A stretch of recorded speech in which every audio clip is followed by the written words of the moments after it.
Hello class 10th students, acid base and salt के एक और इंटेक्स क्वेश्चंस के सॉल्यूशन के साथ हम आपके सामने आ चुके हैं। अगर आपने इससे प्रीवियस वीडियो नहीं देखा, साथ ही साथ आने वाले वीडियोस का सॉल्यूशन देखना चाहते हो तो कंप्लीट प्लेलिस्ट का लिंक मिलेगा तुम्हें डिस्क्रिप्शन में, जहां पर एसिड बेस एंड सॉल्ट से रिलेटेड सारे के सारे क्वेश्चंस आपको देखने को मिल जाएंगे। तो एक बार डिस्क्रिप्शन तुम जरूर चेक कर लेना। क्वेश्चन नंबर 1 क्या है? Why do HCl HNO3 ETC Why do HCl HNO3 ETC show acidic character? क्यों ये एसिडिक कैरेक्टर को शो करते हैं in aqueous solution? While the solution of compound like alcohol, glucose do not show acidic character. तो जब भी acidic character के बारे में बात आती है उसके लिए होता है हाइड्रोजन आयन रिस्पॉन्सिबल।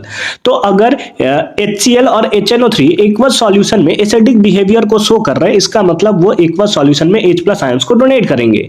अगर वो नहीं डोनेट करेंगे, इसका मतलब वो इलेक्ट्रिसिटी को प्रोड्यूस नहीं कर पाएंगे। जैसे अल्कोहल और ग्लूकोज है, ये एक्वस सॉल्यूशन में हाइड्रोजन आयन जो है उसे डिसोसिएट नहीं कर पाते, उसे डोनेट नहीं कर पाते, इसीलिए वो नहीं शो करते। तो आओ इसी को वर्डिंग के फॉर्म में हम लोग लिखते हैं। The acidic character of a substance is due to the presence of hydrogen ion. ये तो क्लियर है हमारा। इन द एक्वस सॉल्यूशन और water solution, HCl and HNO3 show acidic properties because they produce hydrogen ion when dissolved in water. ये acidic character क्यों show करते हैं? क्योंकि ये हाइड्रोजन आयन प्रोवाइड करते हैं जब उसको वाटर में डिसॉल्व किया जाए। जबकि अल्कोहल और ग्लूकोज जैसे कंपाउंड्स एसिडिक कैरेक्टर को शो इसलिए नहीं करते क्योंकि ये आयोनाइज नहीं हो सकते वाटर में, यानी कि हाइड्रोजन आयन का प्रोडक्शन नहीं कर सकते। तो सिंपल तरीके से तुम इस तरीके से इसका आंसर जो है वो लिख सकते हो। आ जाओ सेकंड क्वेश्चन पे मूव करते हैं।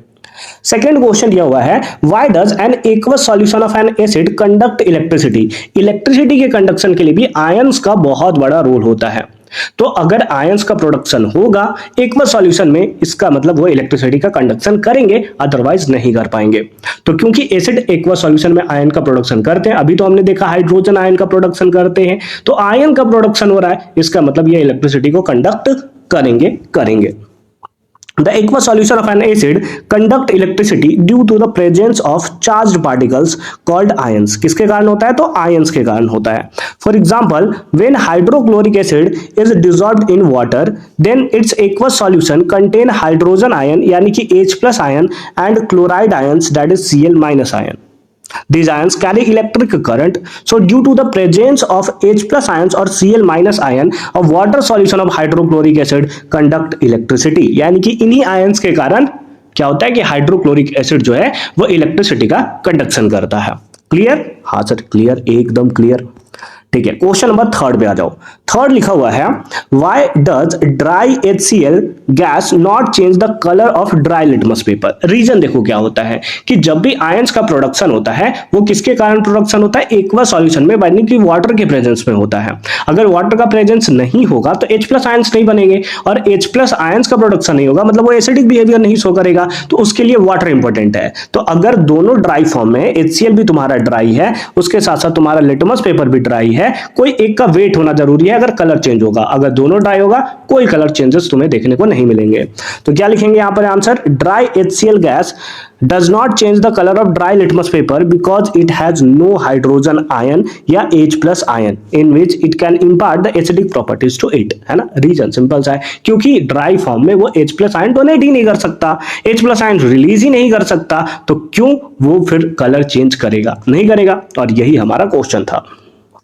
फोर्थ क्वेश्चन में आ जाओ।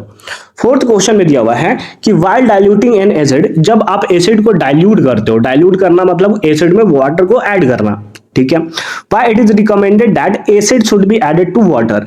क्यों हमें रिकमेंड किया जाता है कि एसिड को वाटर में ऐड करना है, ना कि वाटर को एसिड में? तो सिंपल तरीके से इसका आंसर समझोगे। हमेशा एसिड को वाटर में ऐड किया जाता है, ना कि वाटर को एसिड में। अगर आप वाटर को एसिड में ऐड कर दोगे तो वैसे केसेस में ये रिएक्शन जो होता है वो हाईली एक्सोथर्मिक होता है। एक्सोथर्मिक मतलब जहां पर एनर्जी रिलीज हो, जहां पर हीट रिलीज हो, जहां पर गैसेस रिलीज हो। तो वैसे केसेस में अगर तुम वाटर को एसिड में ऐड कर दोगे तो बहुत ही ज्यादा फॉर्म में एक्सप्लोजन तुम्हें देखने को मिलेगा, वहां से एसिड इंपार्ट होते हुए देखने को मिलेगा, और अगर कहीं वो तुम्हारे स्किन के कॉन्टेक्ट में आ गया तो फिर वैसे केसेस में वो तुम्हारी स्किन को बर्न कर सकता है। इसीलिए हमेशा रिकमेंड किया जाता है कि एसिड को हमेशा वाटर में ऐड करें, ना कि वाटर को एसिड में। ठीक है, क्लियर है? बिल्कुल क्लियर है। तो उसी चीज को वर्डिंग के फॉर्म में लिख देते हैं। The concentrated acid is diluted by adding water to it. ठीक है, diluted by adding water to it, ठीक है। The process of mixing water to a concentrated acid is highly exothermic, in which the large amount of heat is evolved. When the concentrated acid is added to water, जब acid को तुम water में add करोगे, then the heat is evolved gradually and easily absorbed by the large amount of water, है ना। तुम acid थोड़ा सा एसिड तुम ऐड करोगे किसमें, वाटर में, तो वहां पर से जो हीट थोड़ा रिलीज भी होगा ना, वो इतना कम होगा कि वाटर उसको अच्छे तरीके से एब्जॉर्ब कर लेगा, तो फिर कोई तुम्हें प्रॉब्लम देखने को नहीं मिलेगा। बट अगर तुम दूसरा केस कर लिए कि if water is added to concentrated acid, then the large amount of heat is evolved at once. This heat changes some water to steam explosively, which can splash the acid on our face और cloth और cause acid burn, जिसके कारण तुम्हारा acid burn हो सकता है, तुम्हारे जो स्किन है वो बर्न कर सकते हैं, ठीक है। तो इसीलिए हमेशा क्या करना है, एसिड को वाटर में ऐड करना, अगर तुम कभी आगे चलकर डाइल्यूट करते हो एसिड को तो, ठीक है। क्लियर है ना? हाँ सर एकदम क्लियर है। चलो आ जाओ, नेक्स्ट आते हैं क्वेश्चन नंबर 5 के ऊपर। 5 क्या दिया है, how is the concentration of hydronium ion, hydronium ion यानी कि H3O+ आयन, इसको तुम H+ आयन यानी कि हाइड्रोजन आयन के फॉर्म में भी तुम समझ सकते हो। हाइड्रोजन आयन और हाइड्रोनियम आयन सेम होते हैं।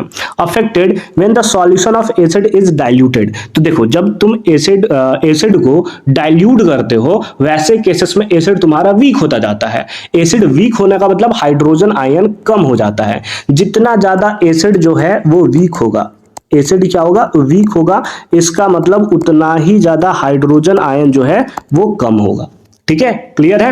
हाँ सर क्लियर है। तो वही लिखोगे, ऑन डाइल्यूटिंग एन एसिड, जब एसिड को डाइल्यूट करते हो, the concentration of hydronium ion in it decreases, ठीक है, यानी कि उसके अंदर हाइड्रोनियम आयन का कॉन्सेंट्रेशन जो है वो डिक्रीज करता हुआ चला जाता है, कम होता हुआ चला जाता है। क्लियर है? हाँ सर क्लियर है, बिल्कुल क्लियर है।